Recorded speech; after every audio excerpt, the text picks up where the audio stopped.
Ben ritrovati al meteo di Antenna 3. Residua instabilità sulle nostre regioni, qualche pioggia in giornata ma con tendenza al miglioramento. Nel dettaglio sul Veneto diffusa instabilità con piogge un po' su tutti i settori della nostra regione, anche forti nel corso della mattinata. Fenomeni comunque in cessazione entro sera-notte.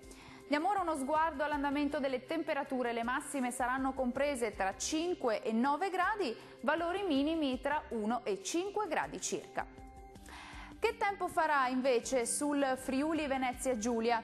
Situazione quasi del tutto invariata, perché anche qui il tempo sarà spiccatamente instabile un po' su tutti i settori della nostra regione, con piogge diffuse, localmente anche di moderata intensità. Generale miglioramento col passare delle ore. Vediamo le temperature. Le massime saranno comprese tra 8 e 10 gradi, valori minimi tra 3 e 5 gradi circa. Concludiamo infine con uno sguardo alla situazione meteorologica del Trentino Alto Adige. Molte nubi anche sulla nostra regione, il cielo risulterà essere coperto un po' ovunque, ma non sono attese precipitazioni degne di nota e la neve cadrà a copiosa sui confini alpini anche a bassa quota.